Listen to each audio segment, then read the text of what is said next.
Thank you. I just want to squeeze in a little last word of thanks to the people who are behind this program, to the volunteers who volunteered their time, to also Bolton Remote, also another startup, Gorilla Space, as well as Found. We really, this is labor of love that we put this together. So without much further ado, I would like to just announce how the program is going to be run. So you've heard it's 2 minutes pitch and then 2 minutes Q&A. At the end of 2 minutes pitch, a very nice sounding alarm will go off. Okay, and you have to end there so that we can go on to the Q&A.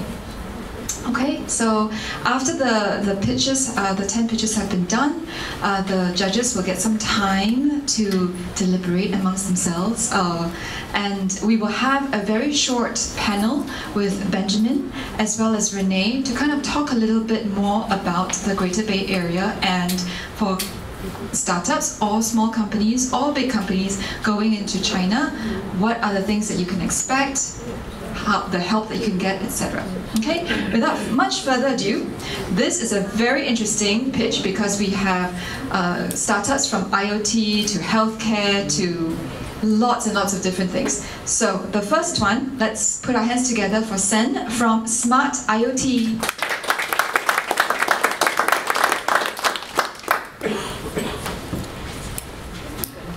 Do you want to share?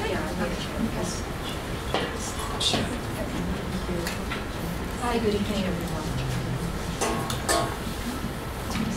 Thank you for having Smart IoT here.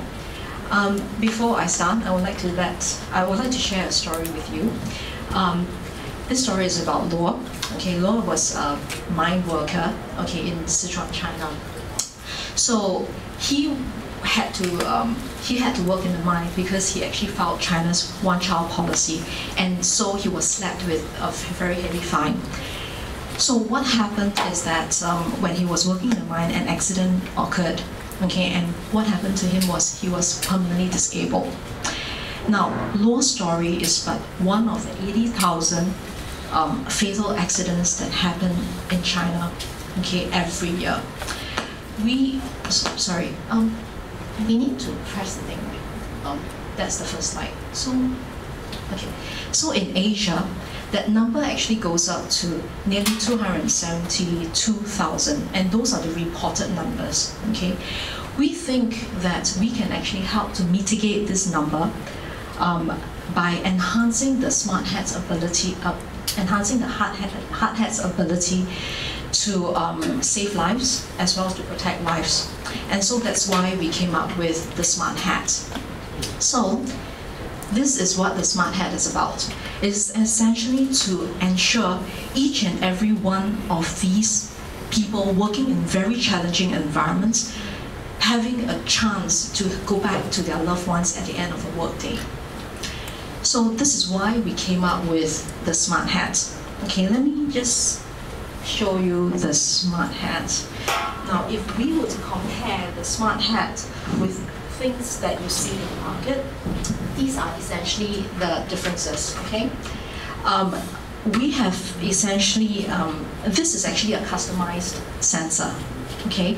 It's customized because a sensor that is useful in the oil and gas industry, let's say for instance toxicity sensing, is probably not very applicable in construction. Okay, the second thing is that there is an AI chip in this. Okay, there is an AI chip in this, and it's actually backed by a machine learning analytics.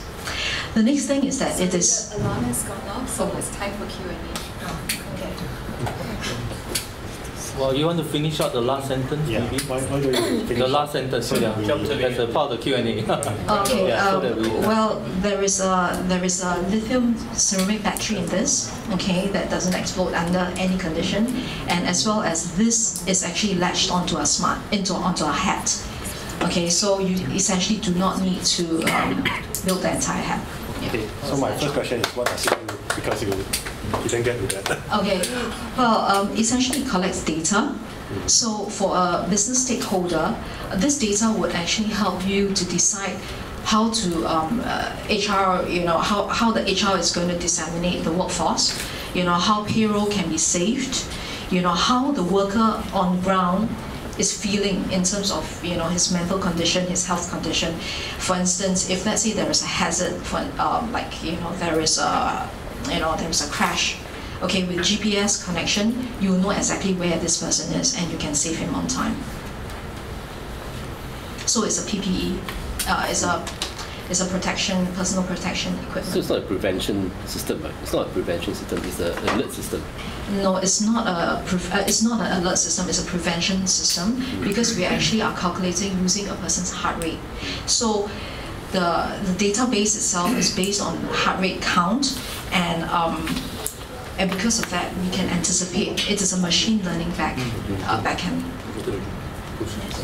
But you talk about accidents happening underground, then things like GPS don't really work. Okay, the thing is, with underground, we are not using GPS. Underground, we are using Zigbee. So that's why we are saying that this module that you see is customizable to what the customers require. Okay, and we are using PPE as a service, subscription base. So, for instance, a subscription of $60 will get you a certain parameter of data. Yeah. Can you talk about your team? Okay, our team, our co-founders, of course we've got an IoT architect, but we do have hardware engineers as well as database experts on the back end. Maybe we can ask the last question. Do you have any last question? That was the question. Oh, that's the last question, that's it? Okay, thank you so much for your time.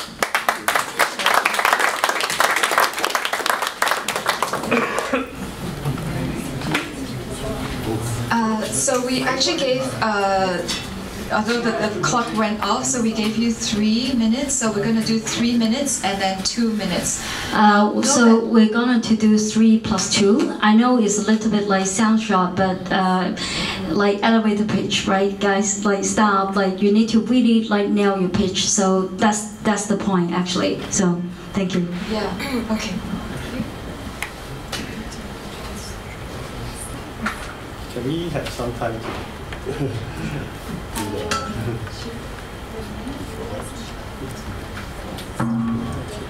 Otherwise I will not go in after 10. Sorry, just a couple of minutes.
Are we good?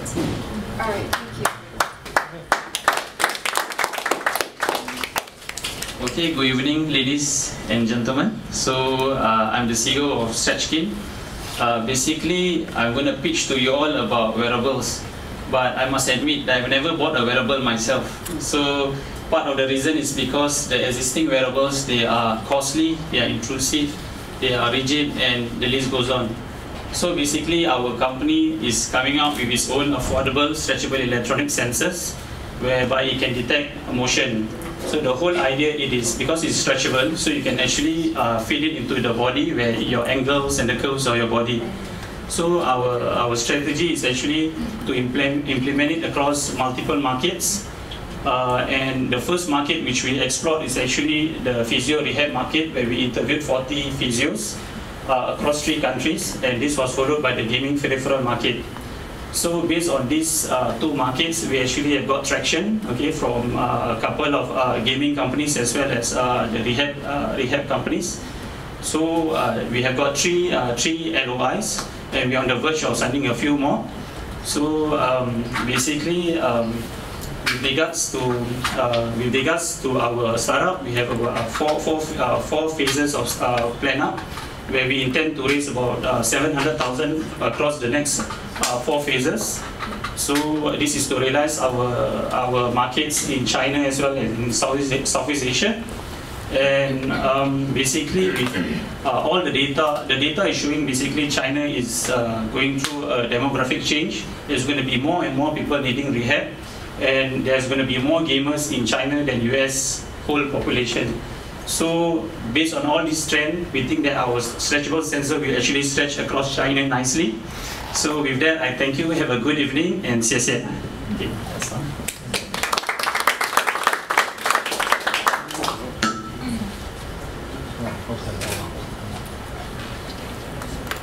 Can you talk a bit more about the sensor itself? So basically, the stretchable sensor, we actually developed our own material, the own composite material with let's say the circuitry board, and then we have a collector. So the collector will actually collect all the data, the movements, and then it will upload it up to the cloud. So we are developing our own polymer. Okay, basically, and then so it can actually read the data off, and then it can be actually implemented by either into the rehab based on the calibrated data for the physio. So we are working with some physios to actually calibrate between the sensors and the movement. How do you charge up the battery? I mean, yeah. So we are using polymer-based battery. Yeah. Okay. So my CTO is over there, so he's basically in charge of developing. Actually, we are using smart polymer batteries, which are ultra low power. Like you can use the 3-volt battery, because whatever the technology we are developing, we can use the sensors for more than 6 hours. We have already proof of concept. Like by using a 3-volt battery, you can use the sensor for continuously for 6 hours. So this is the best thing in our technology, and we are using a polymer battery, which is like best as compared to the current lithium-ion batteries, because we are just putting the sensors here or here. So you have to take care of everything. Like if there are any leakage with the lithium-ion batteries, then it might be fatal for the human body. So we are developing the complete sensor technology that is helpful for the patients as well as for the gamers. That's it. How are you going to spend your 700,000 that you intend to raise? Okay, so for the first phase, we have already raised about 80,000. So and we actually just got the news yesterday that the investor confirmed. So we are pretty new. So the first phase, we actually are going to get basically our polymer mixers and the material and the raw material to build it. And we're going to build the first version of the SDK. So where we will use our SDK basically with the gaming companies. They're asking for our SDK for them to incorporate into their game. So one of the company that we are talking to is actually we are talking to Go Game, which has been acquired by Sega. So our first MVP will be the sensors, where they will connect our SDK with their Sonic Dash, the first version of Sonic Dash.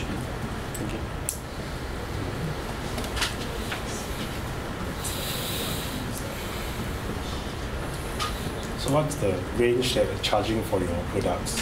Okay, so basically for the whole rehab system, we are looking at per body region. So you get your upper body and your lower body. So we are looking at affordable. So we are looking at, for upper body is $60. For lower body there's another $60. So, and for the back area maybe there's another $60. Because right now the comparative rehab solution is that you have a sensor here and a sensor here, and then it manages, and this costs about $300. But we have like the whole body suit is about $60 for upper body and $60 for lower body to make it affordable. Thank you. The stretch thing. Our next startup is Next Home. Ashutosh, over to you. Hello everyone, I'm Ashutosh Gupta, CEO of Next Home, and today we are going to disrupt conventional switchboards. So in the last 100 years, a lot of things have changed. Let's look at some of the important home products from 1900s. What you'll see is, if you watch it closely, you'll see that most of these devices have become much more smarter, much more beautiful, where switchboards still remain ugly and stupid. The problem with conventional switchboards is they are painfully manual, outdated by design, and they lack any sort of smart technologies, which result in more than 1 million homes getting burned every year. And so what's next? We are introducing smart boards. We have completely redesigned switchboards, making them much more modular, easy to install, easy to repair, equipped with fire and shock protection so that your children and your family can be safe around those switches. Smartboard focus on the next generation of home buyers, which are millennials who are always connected to the internet, who want a safe, secure, internet-enabled home that runs powerful software for home automation. So in the last 2 years, we have created our impact in countries like Korea, Japan, USA, Germany, India, and we hope to make an impact in China soon. And our users love us. Actually, there is a 0% churn rate as of now, and everyone who uses smart boards says that it is as easy. So controlling your home is as easy as controlling your smartphone, and it has never been that easy. So this is our data from last month. So currently we are seeking $500,000 for expanding our engineering team, launching commercial product, and to make 500 homes smart. Which brings me to my final question: why are we China ready? So we have reached a mature manufacturing stage where we need to scale our operations while cutting down our cost. We are already working with Chinese manufacturers and vendors for components and manufacturing, and we would like to keep it that way. Moving forward, we already have a plan. So we have visited China multiple times, and we already have a plan to establish a company to file for required patents, trademarks, and copyrights, set up a China team, and search for reliable manufacturers through their network so that we can, by the end of 2019, we can have around 2,000 units manufactured and come back to India. So I have one question to you guys. Like, when you go home, ask yourself, in an era of flying cars and skateboarding and crazy technology, why are we living with those switchboards which make us unsafe at home? That's my only question to you guys. Thank you.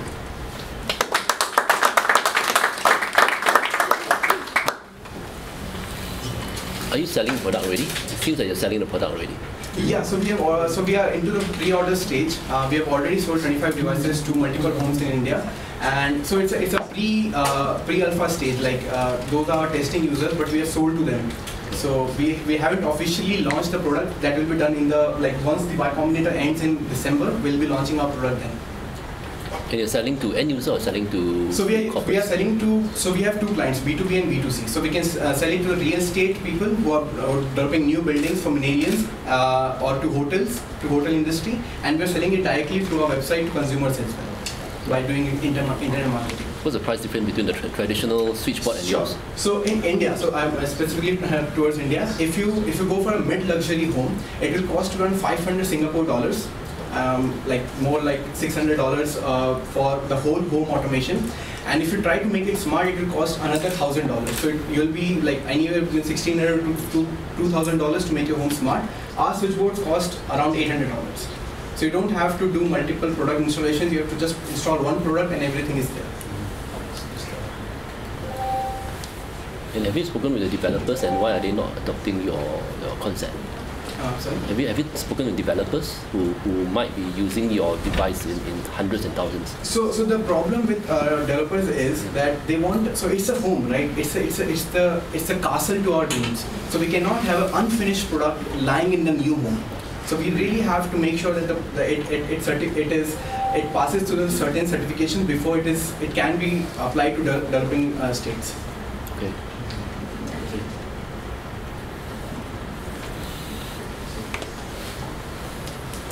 So you just brought out a point about certification.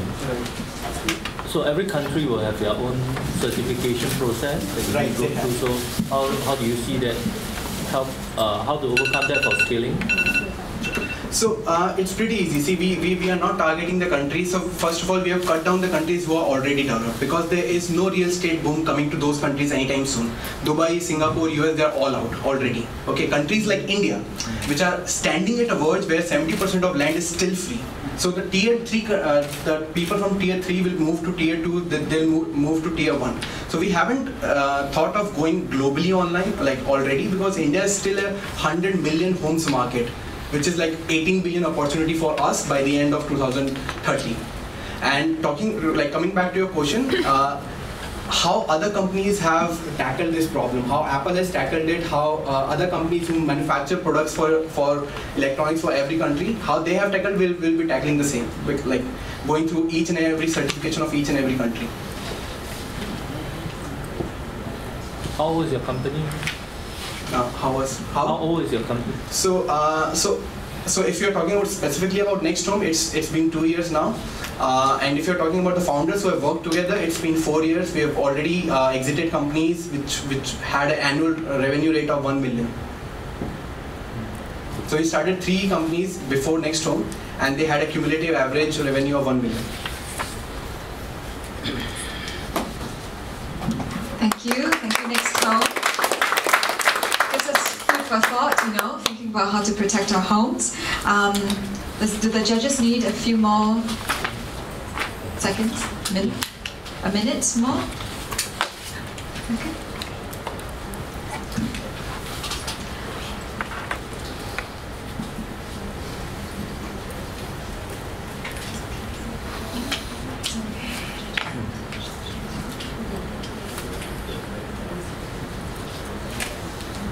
So I can see some judges are scribbling lots of things, so that's good. They probably have very good feedback to give. That's because, don't blame us, there's a lot of lines to do. It's one of the most intensive judging. Hey, you have the Chinese standard here, they raised the bar, Yeah, so we are taking our test.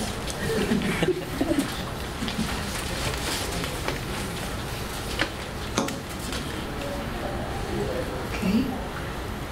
Are we able to wrap it up for the next one with Dexter?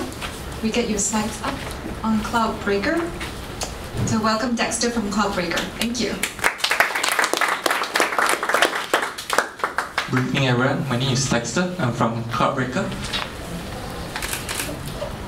Yeah, I believe nowadays every brand is searching for the best influencer to find new passion of their consumer to outreach their product. So however, the problem is a lot of the marketers fail to optimize their ROI due to fragmented market, lack of transparency, low efficient costs, and fast changing trend. So hence 2 years ago, we created Cloudbreaker to solve the problem. So Cloudbreaker is an intelligent marketing platform and influencer network, and we have monitored over 20 million social media post data, and we provide social analysis and as well as marketing and strategy tools for merchants. So through our AI influencer ad engine, we're able to provide value added to brands and merchants, because we have features such as always on influencer campaigns, where we have a latest hashtag and social listening trend, and we teach our machine learning and AI to recognize all these. And the next is real-time matching and bidding, where our program update on hourly basis.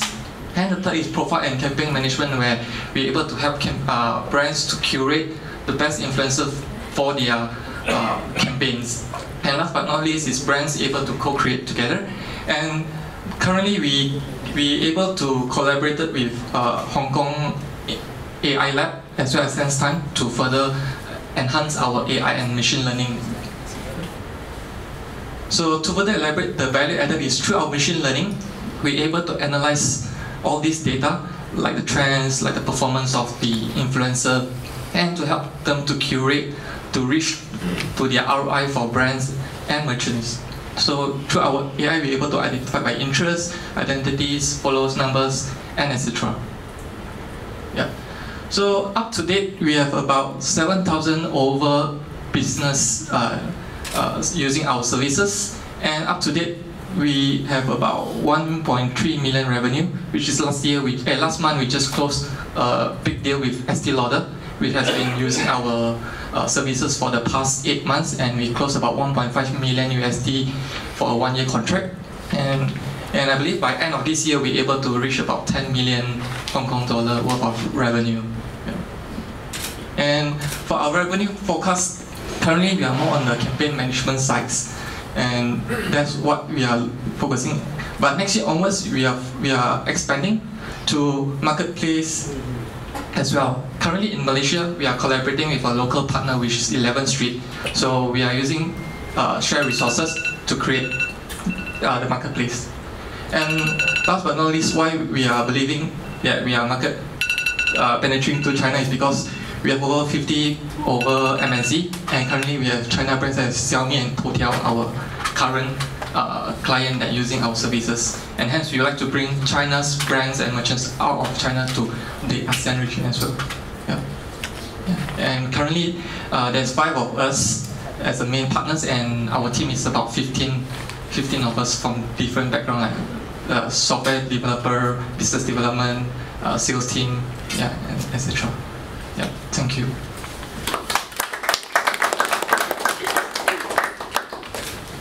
So you mentioned that you want to bring the Chinese company to Asia. What do you mean by that? Because currently some of the companies like Xiaomi, they would like to penetrate the local market. So for our machine learning and AI, we have a localized team to teach this machine to recognize all the words. For example, if you want to penetrate to Indonesia, Bahasa, right? So through our machine learning, we're able to aggregate all this to help them to understand the market and how to maximize their how to say ROI when using influencer marketing as well. Right. Yeah. How relevant, or what is the difference between, so Gush Cloud is one company that is helping influencer, right? So what's the relationship? Okay, so currently Gush Cloud, they are more of a, how to say, agency based. Yeah. We are not an agency based. We are a data analytic company, but we do engage with influencer. For example, we are hybrid of both sides actually. So some MNC use our platform to subscribe for their own internal use. So some company would like to outsource it. So we do from ideation stage, for example, how is the campaign idea will look like, and we pitch to them back, and from the content side as well, and then as well as the execution part. Right. So we are hybrid of both. Yeah, because through our experience when we started the SaaS model, a lot of companies have the data, they find it's meaningful, but they don't have the expertise of our team. So that's what we eventually iterate a little bit so that we have a hybrid of both.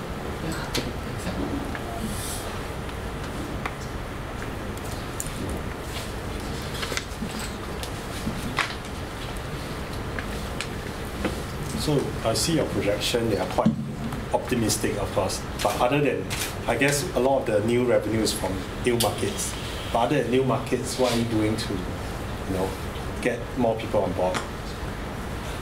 Currently we have a few streamline of our product as well, so we are trying to extend to more on like the agency base.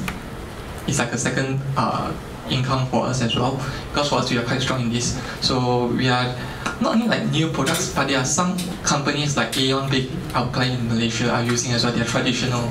So it's more on the educating part to how to absorb this influencer marketing into their marketing product. Do you groom the influencer? Do you groom them? No, we don't groom, but we collaborated with Web TV Asia. They are our current partners. So we are going to create some academy for influencer, like those who graduated who want to be influencer. Right. So we like to do that as well. And currently Estee Lauder, we are doing for them an academy, influencer academy, to groom all these influencer in the Hong Kong market. Okay. Yeah. Thank you. Thank you. So we'll give the judges 30 seconds to look at the coffee. So I think the mood of the room is very serious now, right? It's getting very serious. So I think my company, I'm known to be the one that comes up with really bad jokes. So I'm not going to come up with a bad joke. I'm going to ask you a riddle, right? Now the judges are judges. Quick, hurry up. Okay, so how did God build the earth? Don't know. He didn't. You didn't? Machine learning. Not yet machine learning. He got angel funding. Good, right? All right, and now on to our next startup, the diabetic shop. Thank you. Hi, my name is Jean. I'm the founder and director of the diabetic shop. Okay, I started this 7 years ago when I realized there's a niche in the market today that a lot of Asians are getting more diabetics, and there's actually no products that's suited for Asian. Okay, and because my dad was diabetic, and that's how it comes. Yeah.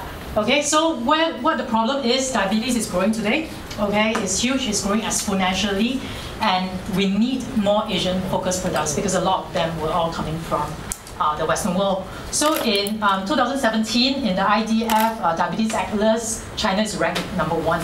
Number one in what? In the number of diabetics in the world. We're actually talking about a number of 114.4 million diabetics. Okay, so if Asians love their food, we all love our food, our palates and all this is a bit different from the Western world, so we really need Asian-focused diabetic-friendly food solutions. All right, so next slide. And actually, our company, we actually have come up with this rice, which is a low GI rice. Okay, that is white rice, that's good for diabetics. And we also provide a one-stop shop portal for diabetics itself. So today, we are existing in Singapore. We've been selling this. We have the trust of consumers. Our range of products are there for all the different kind of diabetics food they want. We are Asian focused, and we actually need the main staple, which is rice, which is the key thing for diabetics to actually take the right carbo. Okay, so basically our commercial model is we go omni-channel. Today we have a retail shop. We have also the web portal, and also we sell through the grocery channels. All right, so we select suitable grocery products like rice, pasta, cereals, etc., and we sell B2B. All right, okay, thanks. And some of the achievement and tractions to date, you can click. Okay, we started in year 2010. Our rice was certified in year 2011, and we recertified it again in 2017. And also we sell through wholesale in 2014. All our logos are all trademark. We are also exclusive distributorship in Singapore for a lot of the different products that we brought in. Okay. All right. So yes, if we're actually going into China, yeah, this is a are you ready for China kind of competition? Yes, we would need the funding because we are really talking about a real retail shop and selling the products out. Next slide, please. Why we are China ready? Okay, the price there is 114.4 million of diabetics in China. It's a huge market, and we actually has nailed down the staple which all Chinese eat. Most Asian eat rice, right? So we have this rice that's actually the main staple that's good for diabetics. The product is ready. Today it's selling actively in Singapore already in both English and Chinese artwork. Renee? Sorry, and our strategy in China is actually just to have one retail shop per tier 1 city and then actually penetrate the rest through online. Okay? All right. Any questions for me? Who is the key founder in your company that takes care of that technology or the food sciences? Myself. So yeah. You are training by? I actually engineer, EE engineer, but I've been reading up for the last 7 years in nutrition and all this. And so I work together with Temasek Poly. They have this GIRU unit. Kalpana is the professor there. And we work together with them to make sure we have the low GI products that's good for diabetics. And we also have a nutritionist who help us to look through to make sure everything is in line with what the diabetics is. So we go science, we use science for Asian food, which today is not really there yet. So you license from them, or who owns? No, we brand our products, but we get certified by them that is low GI or is is suitable for diabetics. But the product IP, intellectual property, belongs to your company. Yes. So it goes beyond the rice, you have other products. Yes, we have other things in the pipeline, but the rice today is the one that's already selling in Singapore that can roll up. So what about the other products? Where do they? Oh, we are actually doing the research, and once we done the research finish, we will then certify it for low GI. So you're not using other producers' products? No, we actually buy products from other countries and sell. That's one channel of it. But the way to grow, in the way I see it, is you have to have your own brand and something that's different to really highlight to the people. It's playing in a niche market that nobody is playing, right? To highlight, to let them understand that this product is good for diabetics and how it can be used. Yeah. Okay. How many competitors are there, from what you know? From at least in Singapore. In Singapore itself, actually, we were the first one, and that's the reason why after Lee Hsien Loong have that message about diabetes, all the supermarket contacted us and wanted to have our products on their shelf. So today we are selling a lot in like cold storage, NTUC and all this. Okay, so our products are all there. Competitor-wise, just to complete the questions, there are some distributors that they buy in and they sell, but they don't really grow their own brands. Okay, so those are trader, importers, and all this. Okay, all right. Thank you. Okay. Thanks. Thank you. Judges, you know the drill. 30 more seconds. So, 30 seconds for another joke. Okay, so, riddle. Why did the developer go broke? Why did the developer go broke? No one can guess. Because he used up all his cash. Pretty good, right? Okay. Are you relaxed now? That's pretty good. Okay, let's go on to our next startup. We have Sundar from RevSmart.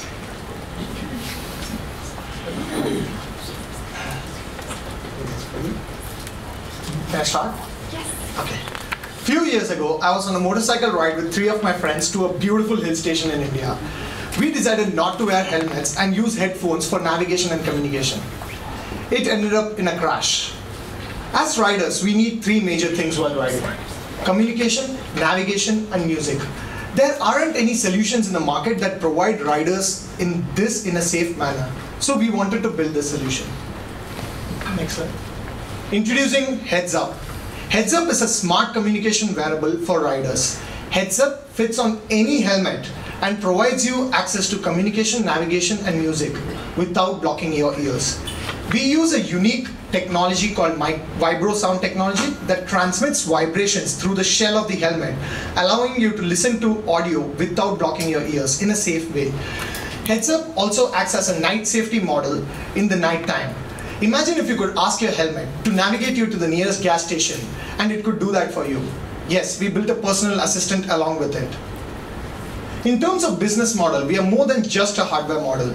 We sell this to B2B companies, fleet operators, delivery guys like Swiggy and Food Panda, who are delivering on a 2-wheeler basis, who use headphones all the time in an unsafe manner. We are also working with 2-wheeler insurance companies to reduce the cost of 2-wheeler insurance in using Heads Up and how this data can be used for safe riding. As a team, we have come really far. We are funded by Government of India as one of the top innovations, funded by Intel, backed by Brinc Actuator in Hong Kong. We are selected as top 3 innovations at RISE, and recently we also got funded by Cyberford in Hong Kong. In terms of pilots, we have got Gojek, who's doing our initial pilots for B2B, and we have got amazing traction over the last 2 days at HK Electronics Conference, where we signed up 14 distributors and we already have pre-orders of 2,500. In terms of manufacturing, we are looking to raise $700,000 in total. And why are we China ready? We are already in China. We are setting up our manufacturing.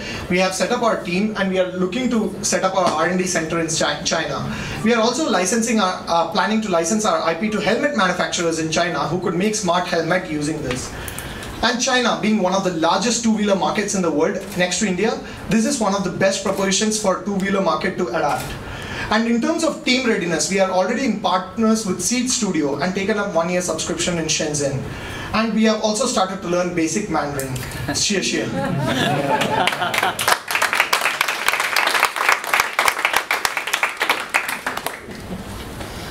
Can you talk about the market size? Yes, so market size in terms of Asia. Asia is world's largest two-wheeler market. India is one of the biggest. So we are starting with India, Asia, and Malaysia in total. We have already set up our company in Hong Kong, and we are planning to trade, bring the product to other countries using this channel. In terms of overall market size, it's around $10 billion, which is close to around 100,000 riders across the globe. So where have you tested it and get some feedback? Yes, so interestingly, we have been working on this product for the last 1.5 years, and we have started our product with rider groups. So we have around 800 riders in our network who continuously give feedback. This is in India, Malaysia, Singapore, New Zealand, US. So we have riders across the world, and we send some 3D printed samples to understand what they need, what they require, and we build the product along with them. So our 2,500 pre-orders has actually come in with the rider community, because riders generally have a network, right? So that's how we built our community. If you care to share what are the main challenge when they give back feedback to you? There were a lot of challenges. Some challenges were they were asking too much, like they were asking like Siri-like features. Some were asking like they wanted indicators, like left and right indicators. Some were possible, some were not possible for us. So we were like, okay, take all the feedback, let us grow with it, let's make versions of it, because this is one of the technologies that is very much needed for Asian market, but there isn't any technology that provides this in a safe manner while riding motorcycles. What is the most important feature that you are providing to the riders? Right now we are providing them audio in the safe moment, so they don't have to use headphones. So this uses vibration through the shell of the helmet, so you don't have to use any wires inside. So with the audio, there are 3 major features, that is communication, navigation, and music by connecting to Bluetooth. One safety feature what we built in is when you crash, it sends an SOS to the your emergency contact. So it's also safe enabled.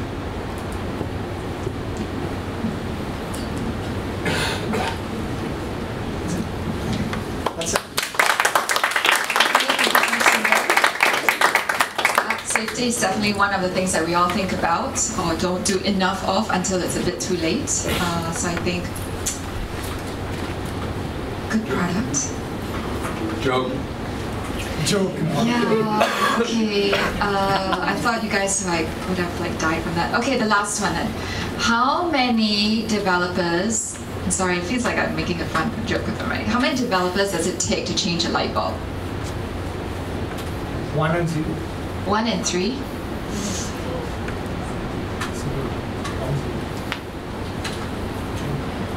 None. It's a hardware issue.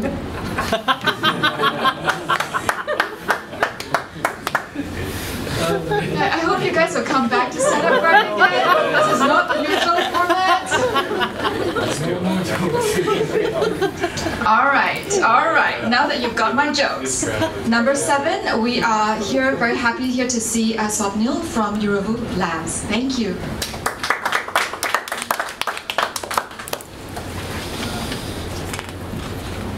Good evening, everyone. This is Swapnil from Bangalore, India. So we are Eurovu Labs. So Eurovu is a word which means spring of water. We are in the clean tech and water space. So if you look at how you access drinking water right now, you have multiple, these are the usual suspects. You have RO and water purifiers, or you end up using unsustainable options like bottled water. And if you look at the water crisis, which is making a problem, you can see their freshwater usage, supply versus demand gap is really high. And in India especially, there are major cities which might go out of drinking water. So how do we solve this problem? Next. So we are looking at another component of the water cycle, which is vapor in the air, and we are developing a solar device to capture this water vapor and turn it into drinking water. So this is one of initial prototypes. So this is the final prototype, how it looks. It's an integrated panel which runs on solar thermal energy. Each panel can generate 15 to 20 liters of water per day, and it's pure high quality drinking water. Next. So as you can see, it's a modular design, and so if you want to have more volume per liter, you can put them all together and generate like a mini grid or nano grid, which can make more liters per day. And we are aiming for a lifespan of almost 15 years. So with the operations, maintenance, and the capex cost, we are looking at cost of less than 2 cents per liter. And the commercial model will be targeting a B2C model. Will be looking at sustainable construction and initial real estate houses which can easily adopt this for domestic use. But we're also tying up with governments or even corporates, which could be deployed in rural areas or areas, off-grid areas where water is a big issue. Next. So we are also one of the top 5 teams in the Water Abundance X Prize, which is currently going on right now, which has the same theme that you have to make a device which can generate water from air using 100% renewable energy. We were also judged the best renewable energy startup in India in the recently concluded Reinvest conference. And we have a tie-up with Mittal Builders, which is a real estate group in Mumbai, where we are tying up with them to install 100 of these devices in the villa project they're building up in Hyderabad. And we are featured in some of the media. So initially we are looking more like a direct sales model so that we can reach out to early adopters, create a initial market. So the cost of good will be around $600 for one of the panels, which we can sell at $1,000 USD. And we are looking to raise around $500,000 so that we can complete our product development, do the initial pilots, and fulfill our first set of pre-orders. Next. So coming to China, China has one of the world's largest population and only 7% of the fresh water supply. And China is also the 3rd largest consumer of bottled water. And for China, we'll be looking at local manufacturing, government support, and even economies of scale, which can lower our cost in the future. Thank you.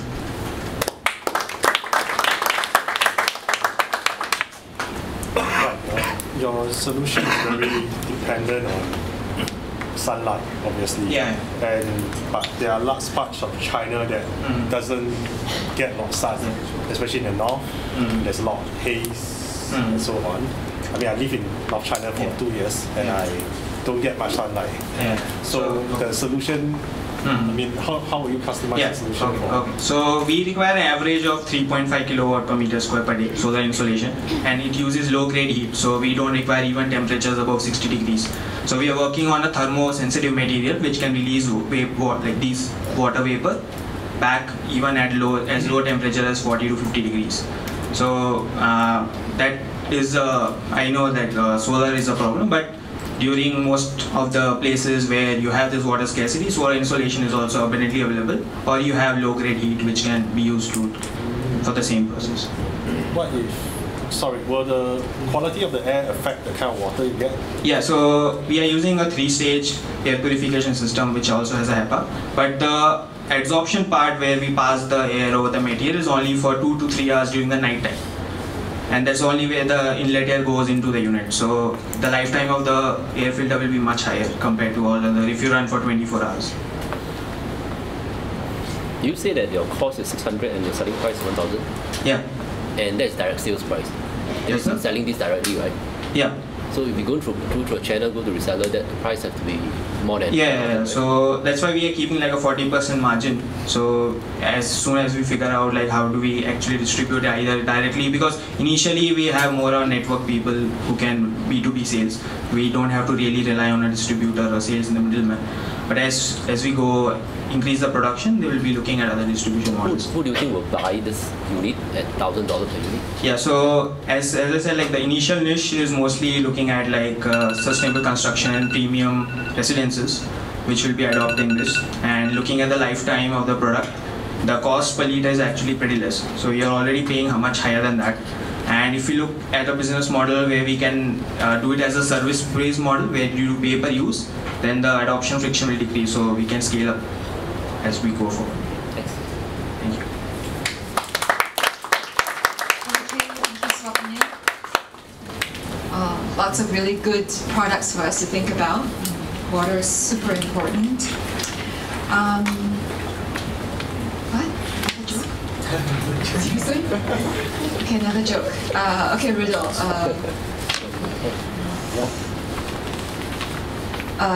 What do computers eat for snacks?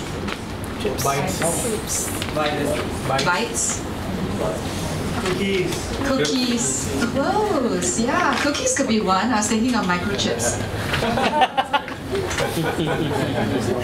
Pretty good. Cookies is one. I have to think of another riddle that uses cookies. You guys are getting the hang of this. Maybe you can ask the next one with somebody who can stand it. Is it okay?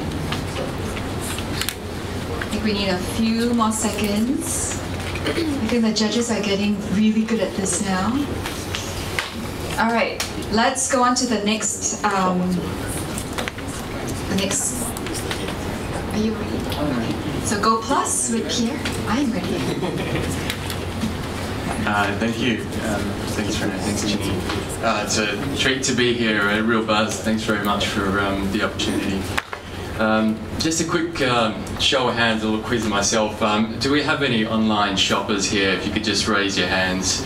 There's one. Yeah, okay, most of you. If you could keep your hands up and just let me know if you think that that online shopping last mile experience could be improved in terms of reliability or convenience or cost.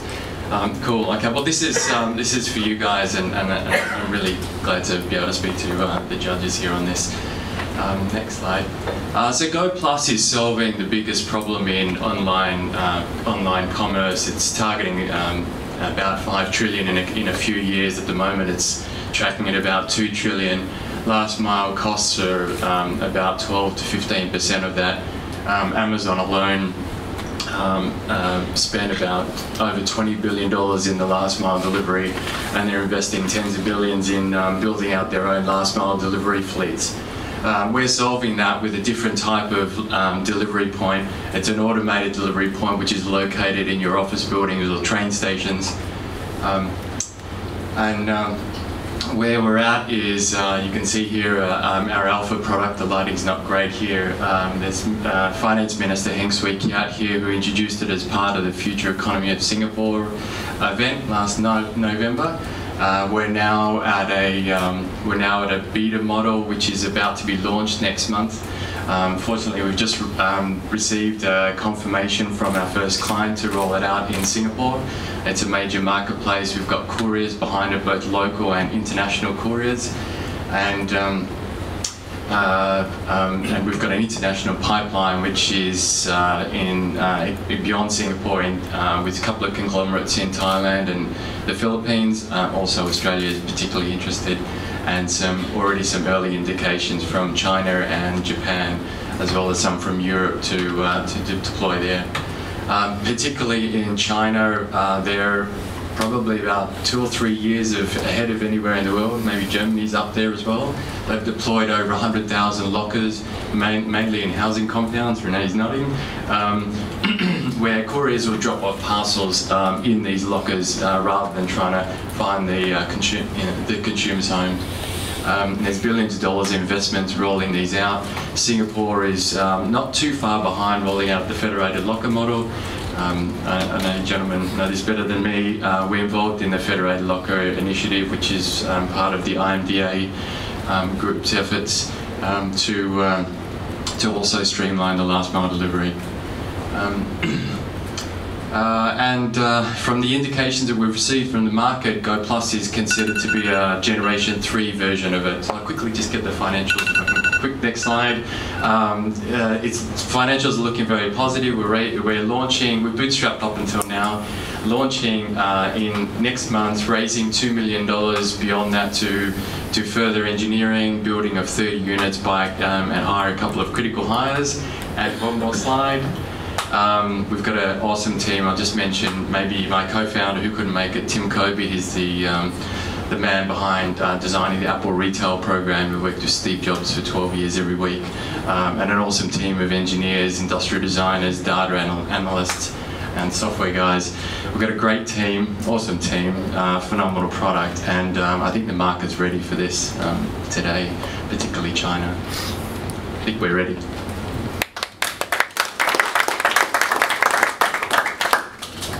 questions. So what is your biggest innovation? Is it the workflow part process, or is it the technology? What do you recommend? That's a good question. Actually, we're taking an iTunes approach to deploying this, and this is about building up an ecosystem of marketplaces, couriers, and real estate owners. So we're working with a bunch of key players across all of those. Our IP is ground up. We're building we've designed the user experience interfaces, the industrial design, robotics from ground up. We're programming down to the machine level to control the robotics. But what's really interesting about it from a differentiation perspective, we've got a single entrance. So each parcel gets weighed, so it just checks and makes sure it's not full of shrapnel, and there is sensors which detect any hazardous or chemical gases, make sure there's no explosives in there, which is a critical requirement from the Ministry of Home Affairs here. We wanted to see that before it could be deployed into train stations and office buildings in particular. So do you provide the locker itself only, or are you also doing the supply chain, that means the whole logistics? We're just focusing on the technology. It's hardware, software, data, and the user experience, and we can sell it as a turnkey solution to courier companies or marketplaces. They're the two main targets, particularly marketplaces. So our first client is actually heavily backed from one of the China giants, and see this as an extension of their supply chain from pick and pack fulfillment through to where the customer receives the product. And by having that final touch point right where the customers are, it allows them to have that reach where the customers are, but importantly it gives the customer the confidence to receive it securely and return it conveniently. And that's a huge plus. But does it mean that in the location you need, let's say you have 3 customers, you have DHL, you have FedEx, you need to have 2 machines, two stations? Courier agnostic, marketplace agnostic.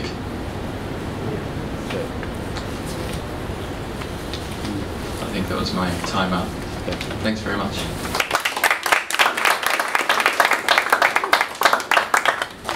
So we have 2 more startups left.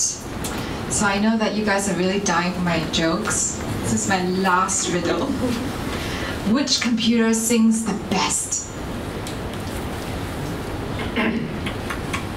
So proud of this one. Come on, tell us. No, make a guess. Come on. If I tell you, you'll be like so upset. Nah. Give up. It's watching movies. Adele. That was good.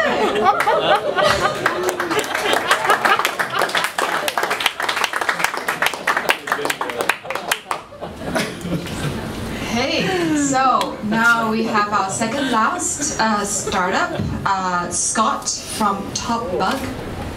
Is that right? Say no? Do we have?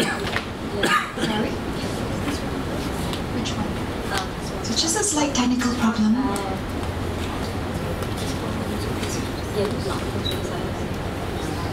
Yeah, so there was some, under table thing going on, I don't know. We're going to have Top Bug last, and we're going to have Swayat Robots, Nitin.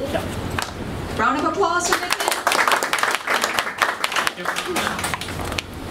So I'll be presenting on behalf of Sanjeev Sharma, who was supposed to be here but couldn't make it because of visa issues.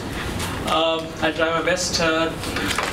So let's use the word Swayat. What we stand for, it's a Sanskrit word which means autonomous, which means self-sufficient. Now in today's market you will be hearing a lot of OEM manufacturers like Audi, Telsa, a lot of tech companies like Google, Uber, all coming into self-driving technology. And they are all trying to build something which is self-sustainable, which is reliable, and which is long-lasting. We are also into the same space. We are also into the same space of building something which is reliable, which is self-sustainable in terms of self-driving technology.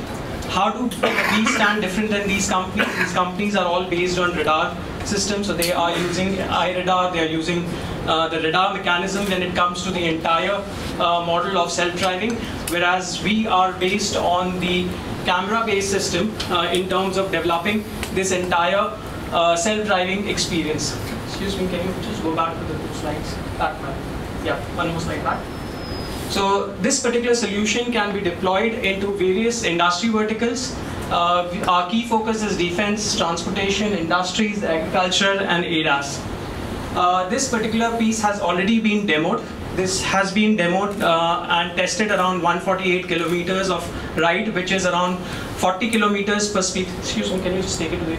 Yeah, around 148 kilometers is what we have tested this particular technology, both in dark conditions, light conditions, in narrow roads where we have constant as well as movable traffic.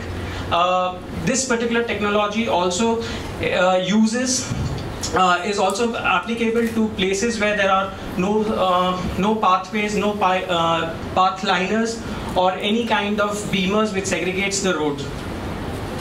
This has been used in the technology of a 2009 model, which is a manual transcription model, and it is currently at level 4 of the autonomous driving piece.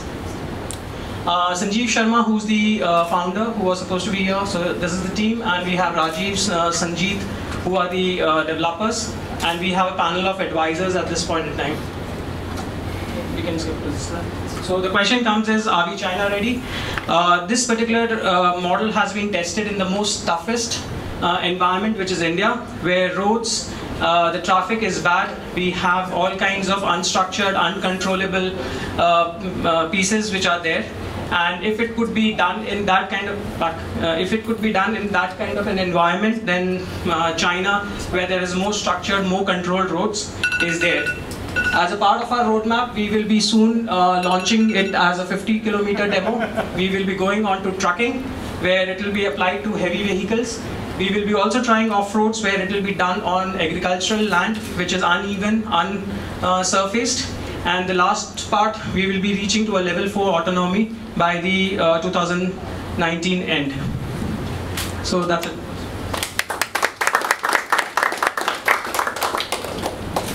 How many vehicles you have now? So it's only one vehicle which is currently being under test, and we have done 148 kilometers at a speed of 40 kilometers per hour. And it's powered by what type of technology, battery-wise? So we are using camera, and the battery that is being used is that of the vehicle. And it's unlike the other companies which are using the radar or the iRadar based technology. This is based on camera. And in this case, the camera which is being used is able to get 36 shots per second, and around 16 shots are being used under the algorithm in order to derive the perception-based algorithm in terms of sensing the environment and where the environment and the movement of the car within the environment. So how do you think you can work with Audi and the big car manufacturers? Yeah, so the idea is not to compete with them. The idea is to collaborate with them and work with them. So right now, even in the panel of advisors that we have people from these companies. We are in advanced stages of discussion with both Ford as well as in BMW in terms of bringing this technology platform and making it more scalable.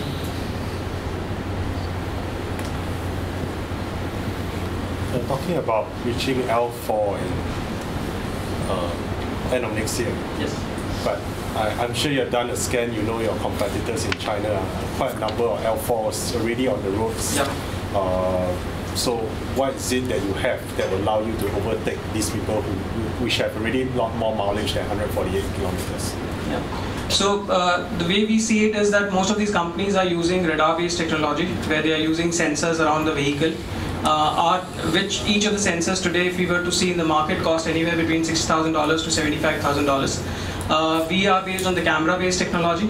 Now, cameras on an average is costing anywhere between $60 to $100, and that would be the key difference when it comes to the technology that will be used, which is 1/10 or maybe 1/100th the price that is being used in the market today. But with camera, how do you overcome the vision problem, right? Nighttime, raining, and all. So it's already been tested in both dark conditions as well as light conditions. Plus, it's been tested on wet roads as well as the non-wet roads as a non-rainy conditions. So it has been working fine. That's something that I could answer. I don't know what's the camera technology that goes behind this.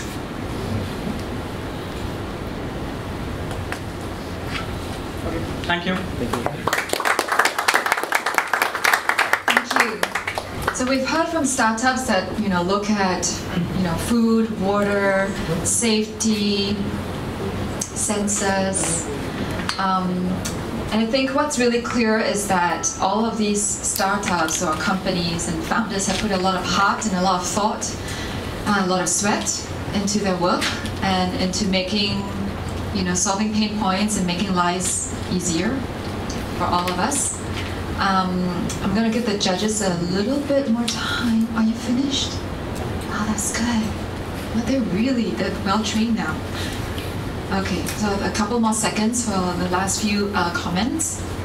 Before we hear from the last startup, the last company, which is TopBug, and then after which the judges will go off somewhere out there to deliberate, and we have a kind of a short panel discussion here about the Greater Bay Area and going to China, and we will be hearing from Ben is also the panelist and the judge. You have to teleport.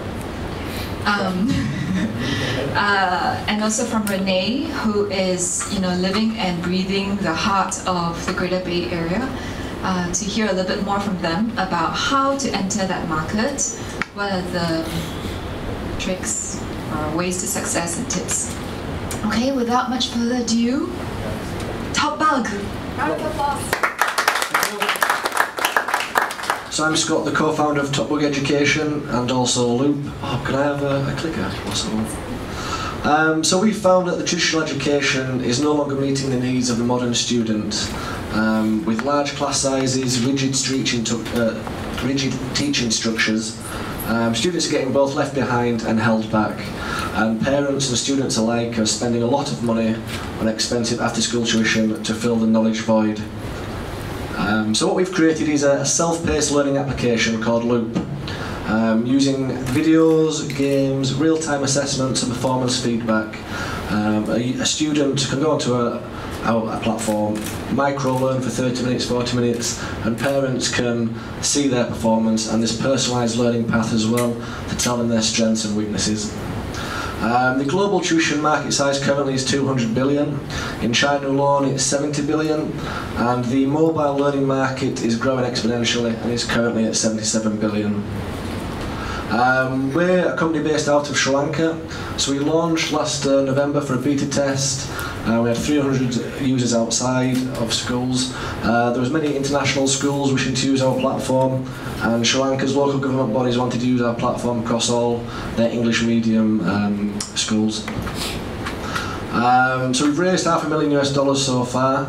We'll be launching next week in a freemium model, so advertisements for those that do not pay, and premium and features for those that take on a subscription. And we look to be aiming for a monthly return revenue rate of $50,000 by 2019. Next slide. So why are we China ready? China prioritises education to a high standard. There's a strong smartphone usage, many Chinese people using it for 3 to 4 hours a day. The last few years there's been a heavy rise in one-to-one online platforms, so we think China's ready for a self-paced learning application. We'd be looking to localise our platform across all languages, Korean, Mandarin, Arabic as much as possible. And as a company we're flexible, we understand cultures and countries have different needs, and we'd be looking to adapt and listen to those needs. And what we would do, well, going into China, obviously a Chinese partner for expertise, knowledge and regulation understanding. Look to work with key opinion leaders to get self-paced learning across to students and parents.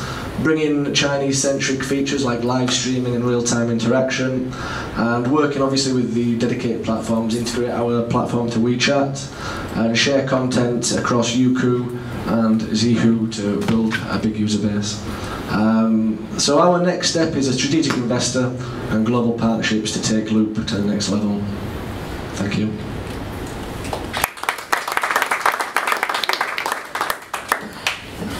Any traction now? No, what we did, we launched, we made a lot of errors in UI and UX which we quickly fixed. In Sri Lanka we had a difficulty getting the talent that we needed through for development. So when we found our beta test, my CTO was saying, look, we can get up to 5,000 users, but past 5,000 it might crash the whole system. So we decided to pull it all back. Basically from February 2018 to now we've built our platform completely again, and now we can scale up to any number without any problem. Have you validated with any potential users or customers? Yeah, so when we launched for the 4 months, all the international schools in Colombo and Kandy, the 2 main cities in Sri Lanka, they wanted to use our platform. Sri Lankan parents specifically were a little bit reticent because they're not quite as advanced technically. They're still scared of a mobile phone being negative for their child's education. So aside from users as parents, it was more difficult, but that's the marketplace where 3 years down the line Sri Lanka would certainly be ready for this. But yeah, children loved using the platform, parents were less willing to pay for it.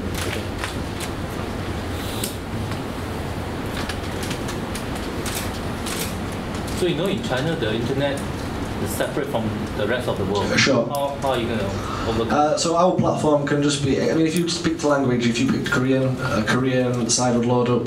So if you were based out of China, we could just run off a different server.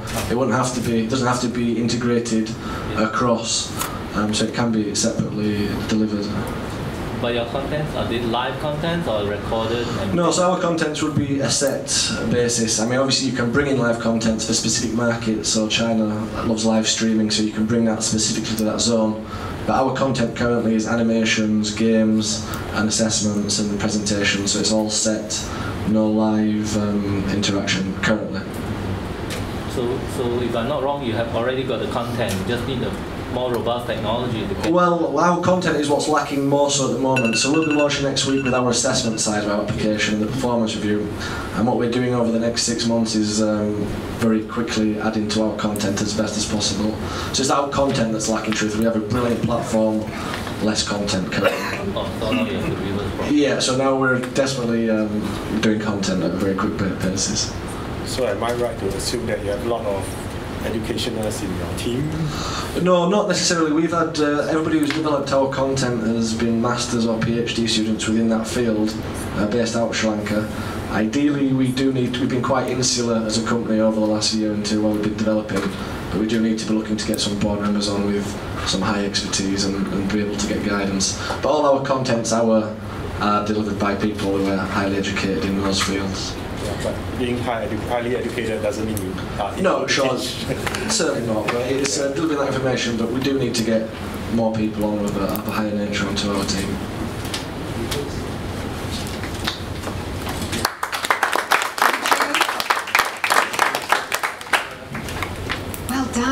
Well done, and also to all of you for giving support to the startups and listening to their stories and the product. Let the judges kind of finish up with the last, after which I'll invite all the 4 judges to kind of convene outside where you can deliberate together while we set up the chairs, etc. for the panel discussion. Does that sound good? And that will also be the time if you guys need to like stand up, do the cookie stretch, move around and you could dance.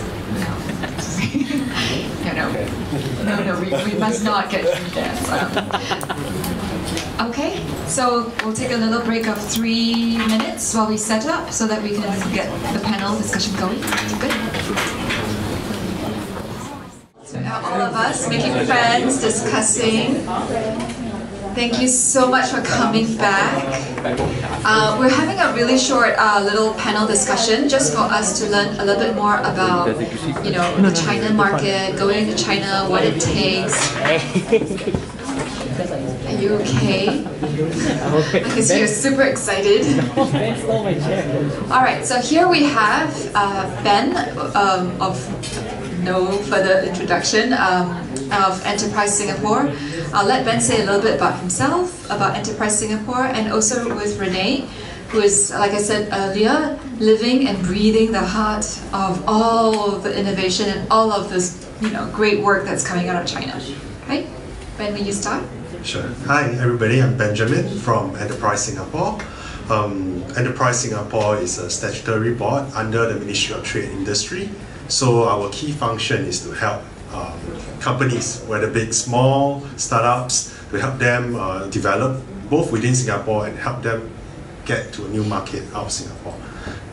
We were originally two statutory boards. We were actually International Enterprise and Spring Singapore. So the two entities merged in April this year. So we are actually a relatively new organization in that sense. There are about 200,000 enterprises in Singapore.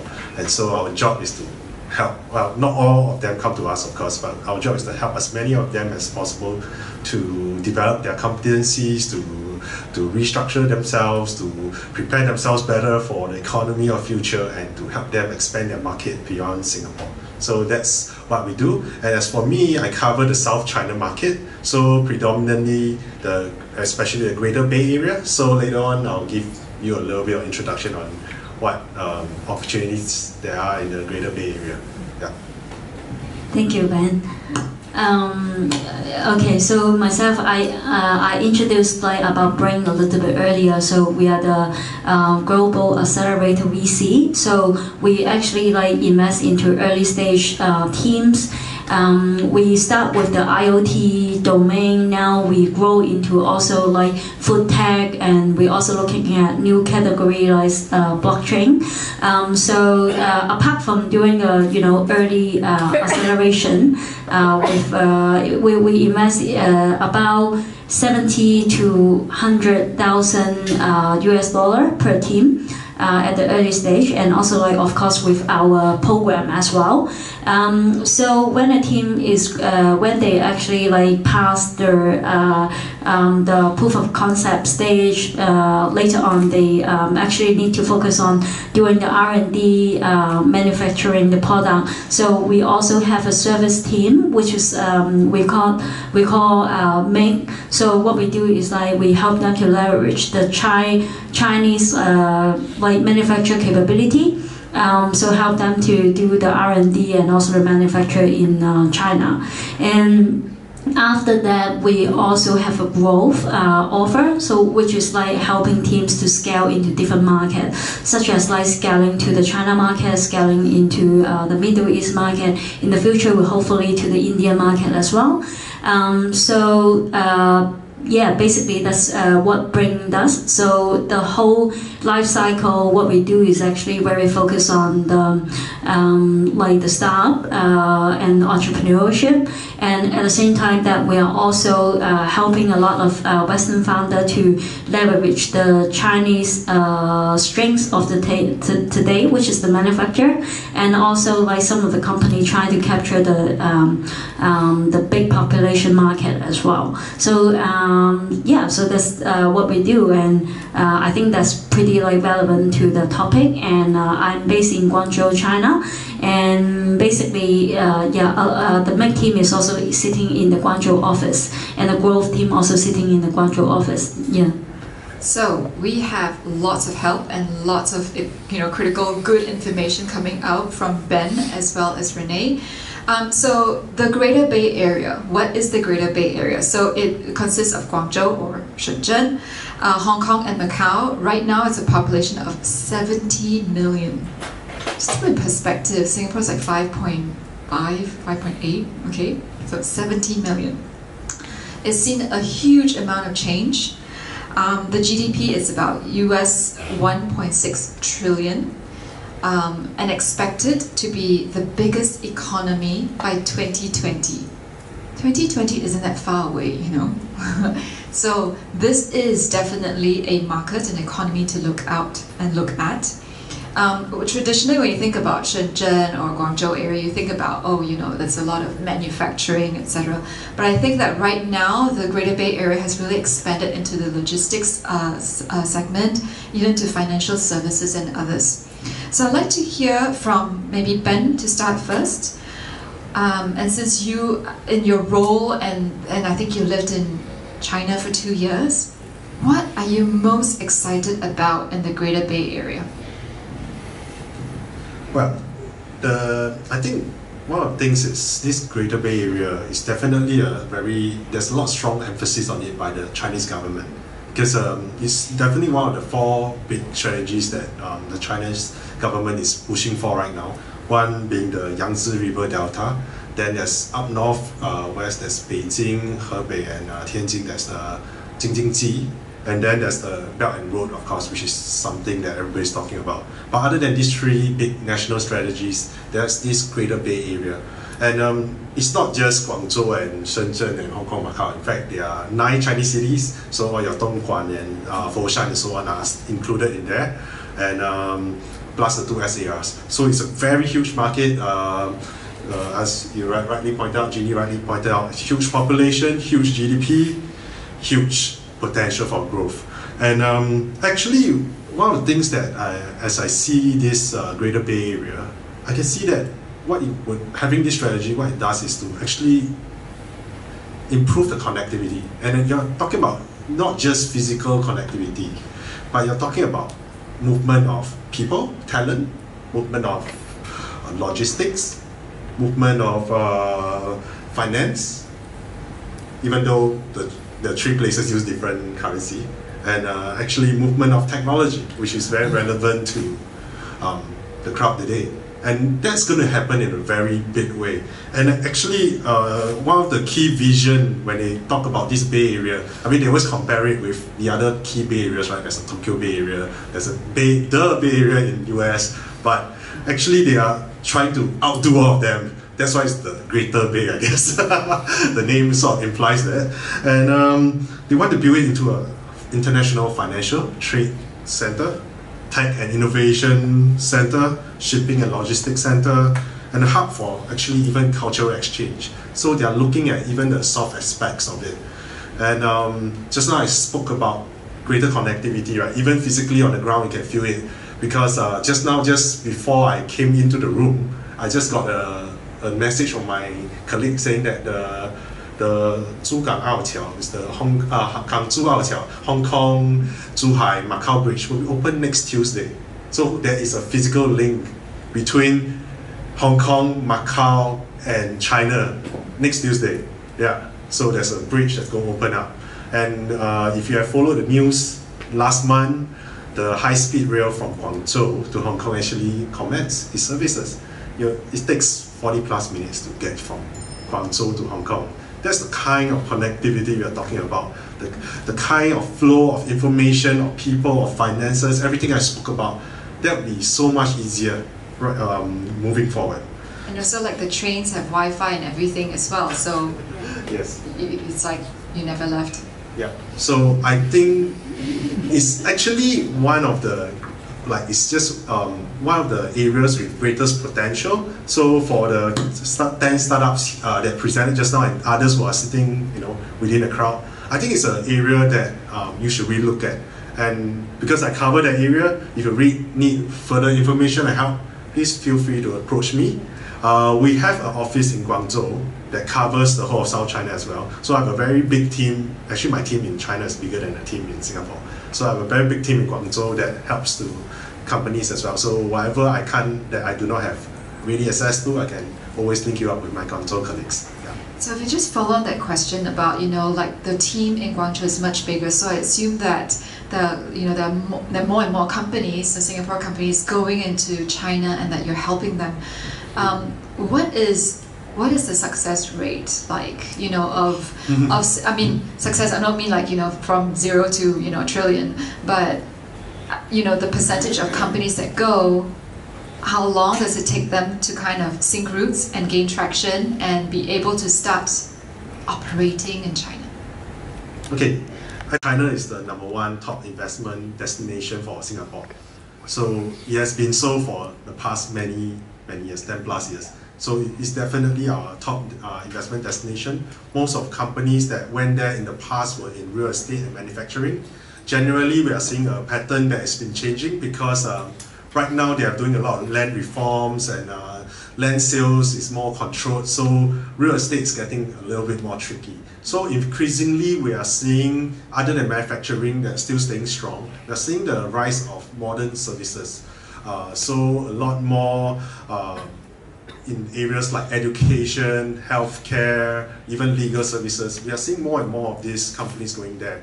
It's very difficult to pinpoint like a percentage of the success, but what I would say is in China, they will say you go in, you have to pay school fees. You do not expect to make money in the early years. It's not an easy environment, but people still want to go there because the demand is just simply so big. I mean, if you're a Singapore company, you're serving, what, 5+ million people? I mean, compared with China's population, even the population of a single city like Guangzhou is bigger than Singapore. The city itself is 10 times the size of Singapore, I mean physical size. So the kind of demand there is phenomenal. So obviously there is a lot of scope for companies to develop that. Obviously, but of course you have to play your cards right. You have to compare yourself with the current competition in China. Because if you talk about certain areas, especially in technology, actually the Chinese are quite advanced. Shenzhen is a very vibrant city within Guangdong. It has many startups, many unicorns, so you'll be going up against those boys. So you must know your positioning, you must know your strength, you must know what you have that they don't, and then you go in with your eyes open, and yeah, like I say, you may have to pay some school fees in the early years. Are we allowed to ask questions? Yes. Yeah. It used to be that companies would locate in Hong Kong as a good position to get into China. Now it seems like with the Greater Bay, the balance has moved over the line, Shenzhen and upwards. Are you seeing any talk around relaxing the visa rules and moving the line to include the northern part of the Greater Bay? Are you seeing it's going to be easier to travel between the two? Okay, that's the strange thing, because the Greater Bay Area has been announced for quite a while, but the actual policies were not announced. So we are actually all waiting for that with bated breath. We are also waiting to see what it means. In my very initial conversations with the NDRC, the National Development and Reform Commission, they are the one that looks after the big strategic plans.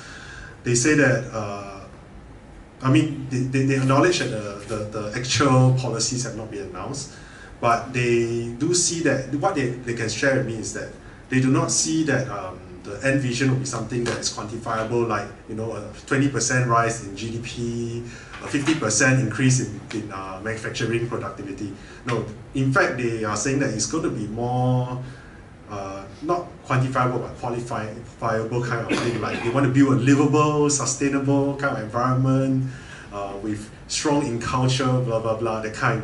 So that's all they could share with me right now. Frankly, I'm also waiting to see if actual policies, because actually that's how China works. Like the Hainan Free Trade Zone was talked about by President Xi in April. It's only 2 days ago that the policies came out. So there's always a time lag. We just have to be a bit more patient to see if that visa restrictions, for example, will happen. Yeah, we lifted. I guess China is still like a big corporate, it takes time to move. So, hey, I think there's a question. A question. Oh, sorry to interrupt you. It was no jokes. It's a serious question. What are the implications of the trade war discussions on China's openness to welcome technologies or companies from outside into China, which is, I guess, the topic of today's conversation? Yeah, like I definitely see the trend of because the policy itself is also saying that China would like to fully open up. And basically Guangzhou is one of the cities that are going to be leading this leading this like fully open up 全面开放 the policy. So I definitely see, I definitely see they want to do that, right? And I'm not sure like political side, but I see they, like Benjamin mentioned a little bit earlier, they want to build a technology hub around the Greater Bay Area. So I think the idea of that is to make that as the technology hub, of the future of the world. Like, of course, like this is something they want to do, right? So that's how I see it.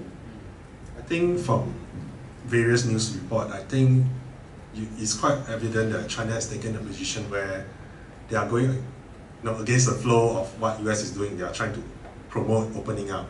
And Guangdong province has always been at the frontier of opening up for China. When they started the reforms 20 years ago, Guangdong was chosen as the frontier province to start all this, and Shenzhen and Guangzhou were like the key cities in this. Like, so that's how Shenzhen became. I mean, it was a fishing village.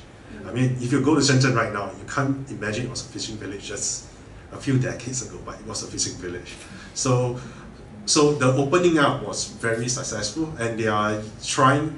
Hence the Greater Bay Area. That's part of the plan, and the BRI, of course, to actually promote more opening up. They are actually aggressively trying to attract foreign investors. They are doing more to open up in terms of policy. So like I said, two days ago, Hainan has came up with new free trade policy. So they have eased a lot of restrictions on foreign ownership in various sectors that in the past you can't imagine owning. Like now you can own half of a VPN company in China. Can you imagine that? I mean, that was just announced 2 days ago. So they are aggressively opening up and experimenting with new policies. And once these are successful, usually they will extend it to a bigger area within China. Expanding on that point, you have one question? Excuse my ignorance on this subject, but this is something very new for me, and this is a very good panel for me also.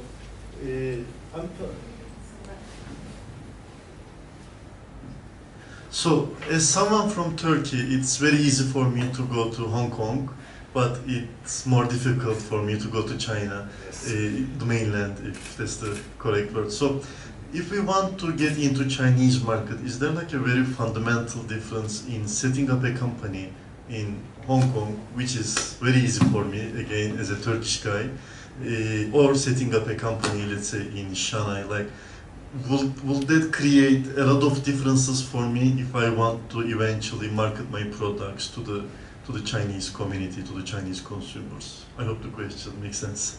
No, I can see where you're coming from. Just now one of the guests, Ben, right, mentioned, actually in the past, quite a number of companies use Hong Kong as a stepping board to go into the Chinese market. But since Hong Kong was returned to China in 1997, and with all the greater connectivity and, it seems like Hong Kong is being, slowly becoming a stronger part of China. The identity is being a bit blurred, and the importance of Hong Kong is also not as important as before. Like, for example, their contribution to China's GDP has dropped significantly since 1997 to now. I can't remember actual figures, but I recall that it was a significant drop. So it means that the rest of the country has caught up. Shenzhen has surpassed Hong Kong, right? Shenzhen alone has surpassed Hong Kong. And so if you talk about using Hong Kong as a sort of stepping stone, it may not be so relevant anymore if your eventual demand is actually going to be in China. So we should somehow try to set up the company in Shanghai or some other city. Yeah, and they're quite welcoming now. So I mean, of course, the process is harder because in Hong Kong, they have online registration. It's in English. It's quite streamlined.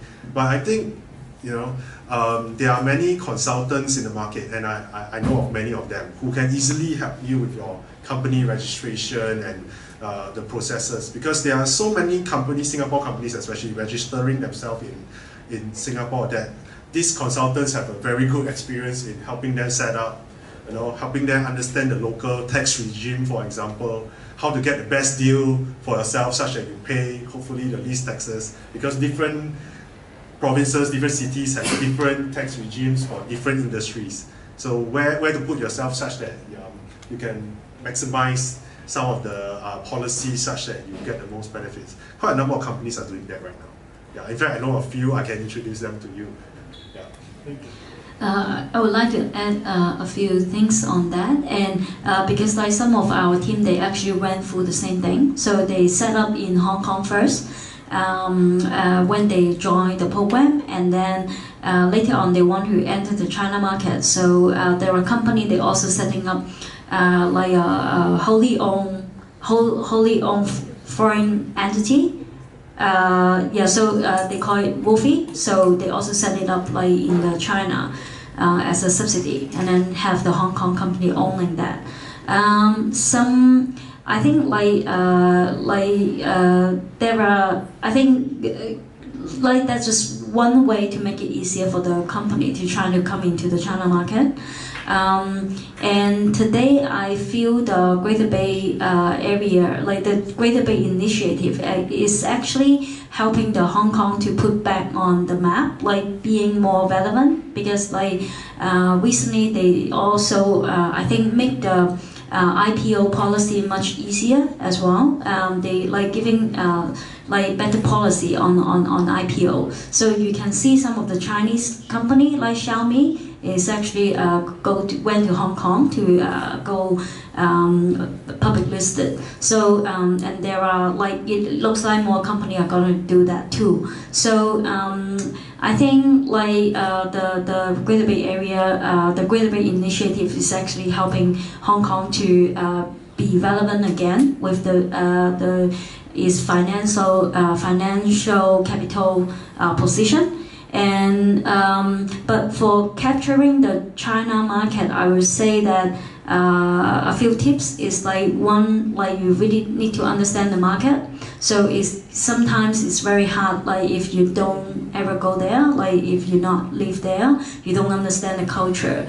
Simple as some of the product and the teams today, like they all like doing great things, but when we think about it, is whether something will have a market in China.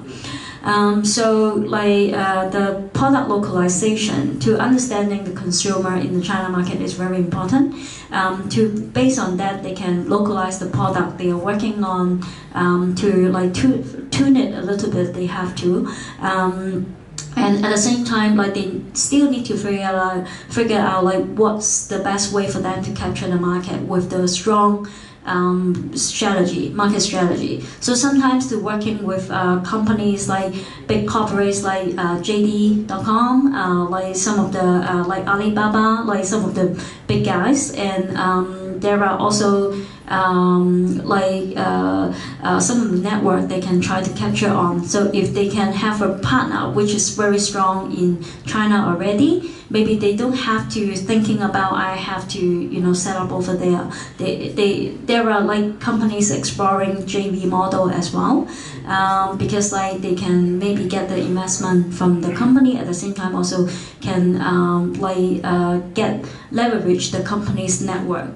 So that could be something to be considered about. And if there are like accelerator or incubator around the area, they're strong in that as well. That could be something the team should be explored, such as us. And because like this is the people that they focus on doing this, and also they would have the network and they are ready to help, and they will provide them know-how as well. So there are a few tips that I think for you. Maybe I can supplement that. In Enterprise Singapore, we do have an innovation team, and part of the innovation team, we have this program called the Global Innovation Alliance, GIA for short. So we have 4 offices globally for GIA. We have one in Beijing, one in Bangkok, one in Jakarta, and one in San Fran. So what these GIA officers do is we help to build an ecosystem for startups. We help them to, we get a network of all the venture capitalists, the accelerators, incubators, or the startups.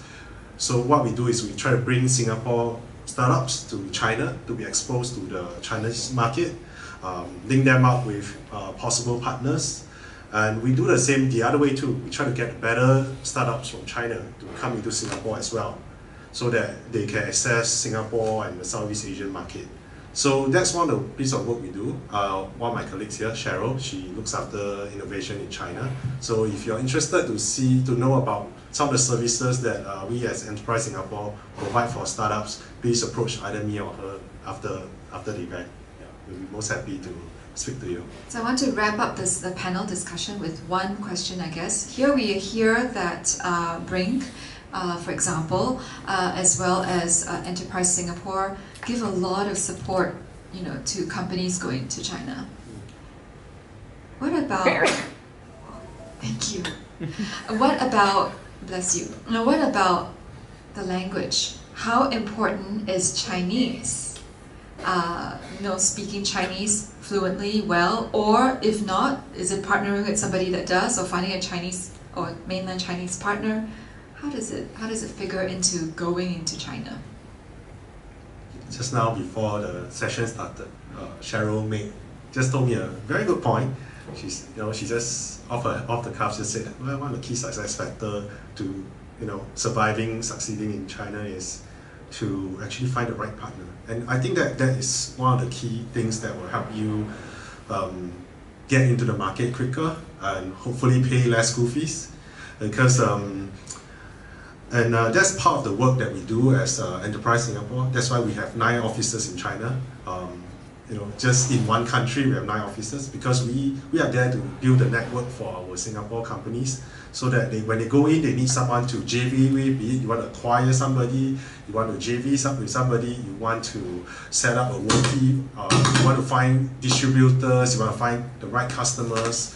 I think that's where we can play a role. Yeah, so the key of it is actually getting the right partner. And maybe I'll just use this opportunity to talk about one of the key projects that we do in Guangzhou, because I think it was talked about anyway in the news in April when President Xi met PM Lee Hsien Loong, that they talk about elevating the Guangzhou Knowledge City to a state-level bilateral cooperation project. So we have big platform projects like this, whereby both governments pay a lot of attention and give a lot of support to. And that's where we encourage some of the companies here who are interested to enter the South China market to consider the Knowledge City as a place where you can set up your first base in China. What we do is obviously we do provide a lot of support, and because the actual announcement, that was just 2 leaders talking, but there was no actual signing and everything, but it will be done in the very near future, actually next month. So next month onwards, you can look out for it, hear more about this Guangzhou Knowledge City, and if you're interested, we can even organize a trip for you to visit the place. Yeah. And oh yes, back to the key question, Chinese. I was going to circle back to that. Yeah, sorry. The working environment is such that you still need to use Mandarin most of the time. That's something that you cannot run away from. Even though they know Singaporeans are working language in English, but when they communicate with us, most of it is still in Mandarin, and that's because they know we know the language well enough to actually answer them. There are times that we can reply to them in English, they can accept that, but generally the communication with us is definitely 100% in Mandarin.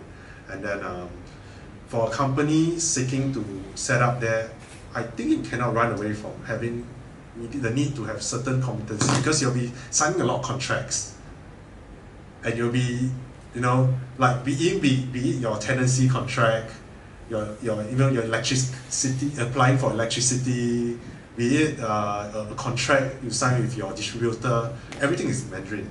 And a lot of time the laws there are such that even if you have 2 versions, the Chinese version takes precedence. At the very most you can wrangle for is for both versions to be equally recognized. But then there might be different interpretations.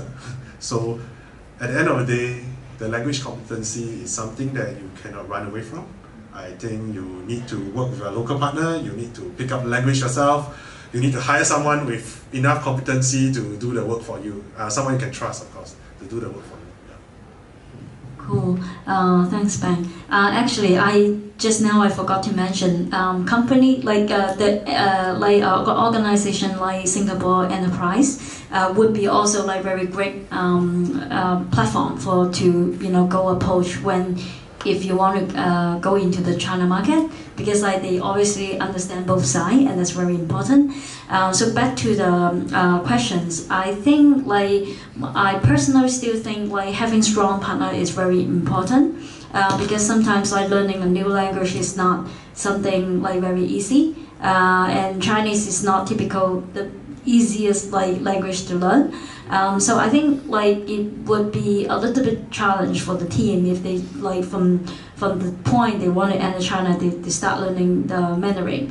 I think they should somehow need to have the partner that understand the culture and have the language capability, or maybe having someone on the team that also understand that and will be able to speak the language. And because eventually if you want to go into this market, you have to build a team like that too, or maybe partner with someone that already got that. So I think it's hard to avoid on the language. I think like Benjamin said, the contract, simple as contract, there are no English version of that. There's always Mandarin, and then our team is I don't understand. They have to translate line by line, but unfortunately, the official language is not English in China. And however, I think hopefully there are some creative product that I've been seeing out in the market, such as real-time translation airbugs. I'm not sure whether that's something will benefit the team soon in the future. I always think if some product like that is really working, that would be really good for everyone, I think. Yeah. So now you know what to do after this session, right? 快快去补习. But what the French say, so that don't give up hope, what the French say, nothing's impossible. But also language comes, French, you get to actually speak better French after a few glasses of wine. So maybe you get to speak Chinese better after, one shot of baijiu. Or maybe you don't have to speak at all. Well, thank you so much. And thank you to both panelists. I know the startups are waiting for the answer. Yes. Right, so I will hand the mic to both Renee and Ben. Thank you. So I think the next session is I want to invite the judge to come on the stage, and then we can announce the winner.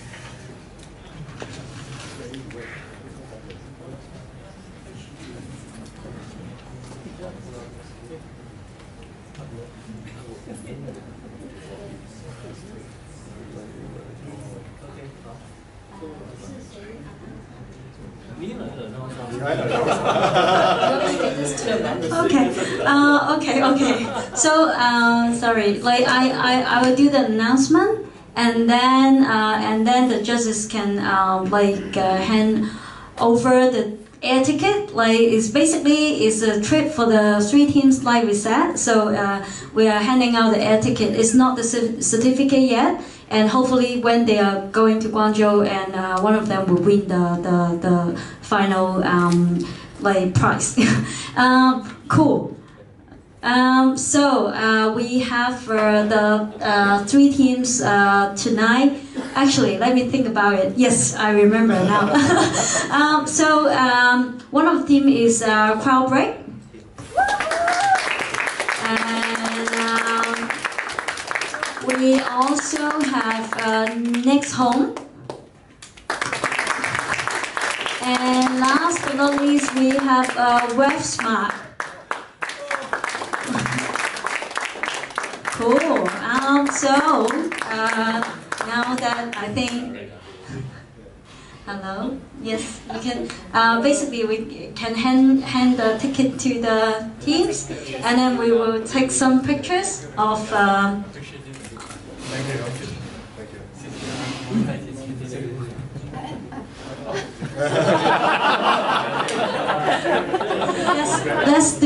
Let's do a good photo together, and yeah, congratulations to all three teams, and for the teams that didn't.